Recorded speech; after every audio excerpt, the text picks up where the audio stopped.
Say Al Sharpton, and most people probably think loudmouth activist and provocateur. Well, that certainly was his image in the 80s and 90s. Well, the Reverend Al has gone through something of a metamorphosis. Today, he's downright tame.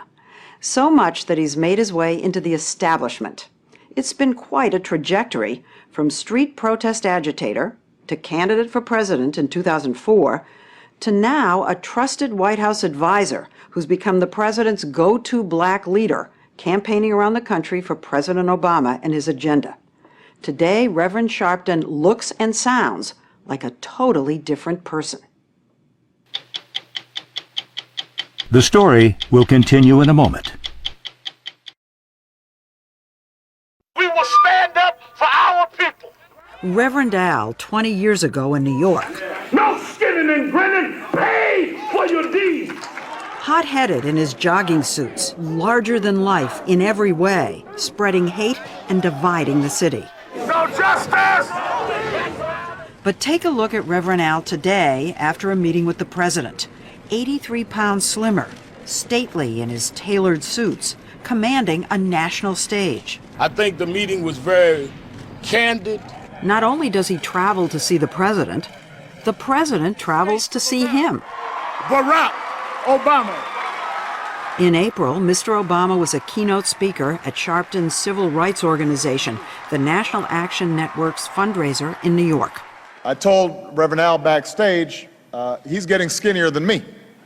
This presidential endorsement, this validation, is an acknowledgement of Al Sharpton's influence with the president's African-American base. I am living testament that change is possible.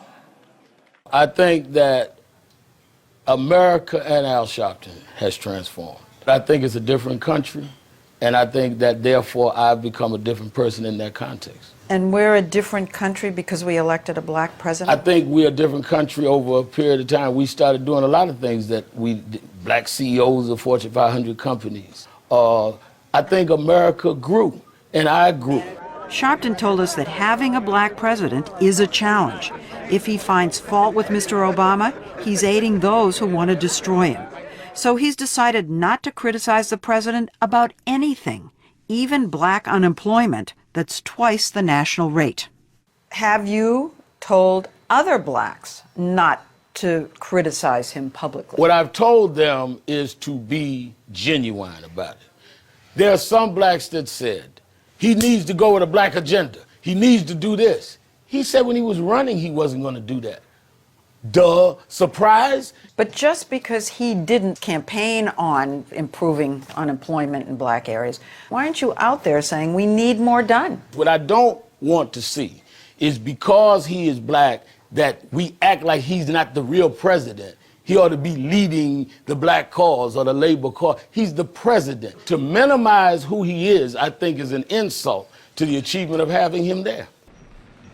Given his loyalty and his change from confrontational to accommodating, the administration is rewarding him with access and assignments, like making him a spokesman for their education policy and sending him on the road with Newt Gingrich, of all people, to build support for hiring better teachers.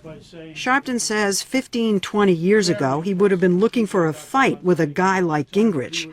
In those days, he was brawling all over the place, even on television. I've learned to pick my fights and also to be more strategic about my fight plan. Doesn't mean it's not the same fight, but it means I'm a different and I'm a more seasoned fighter. So if someone were to put a couple of adjectives in front of your name today, agitator should not be one of those names. Say refined agitator. Let your light shine. Here's the refined agitator in a candlelight march in Arizona, expanding his portfolio with Latinos, standing up against the state's immigration law.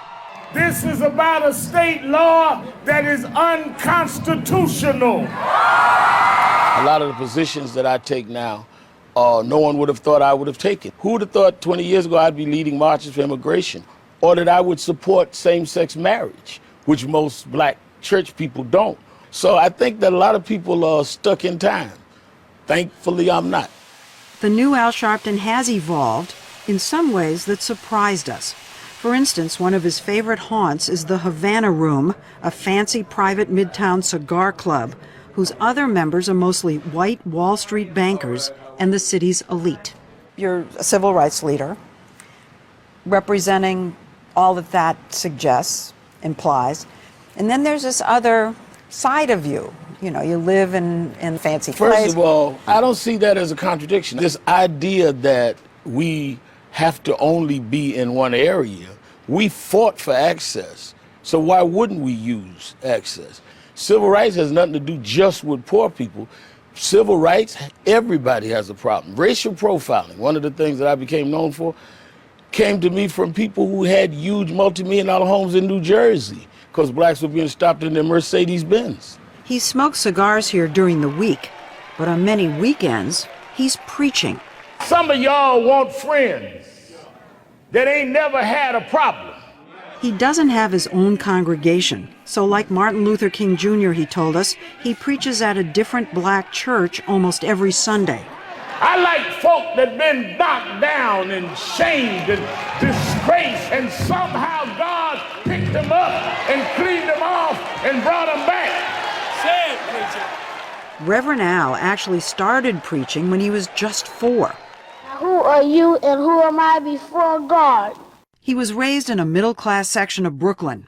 When he was 10, his life was turned upside down when his father abandoned the family.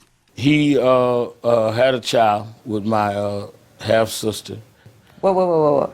He had a child with your half-sister. Right, with my mother's child. Yeah. When his father left, he and his mother were forced onto welfare. We became a laughingstock. Every kid on the block used to point at us laughing. Their lights are out. His father's gone. They repossessed the Cadillac. It was a haunting experience. And it made me have a lifelong search for fathers. And for attention, he said. He made his mark as a civil rights leader in New York in the 1980s by leading angry marches. They led to change, but this one nearly caused a race riot. People have said that you were a hate monger, a racial ambulance chaser, a shakedown artist, a race baiter. Did you go too far? No. You don't regret any of the things you said back then? If you want to say that I use language sometime that I shouldn't, yes. If you want to say that I had more vanity than I should have, yes. But don't say that I was a hater and violent, because I was never that.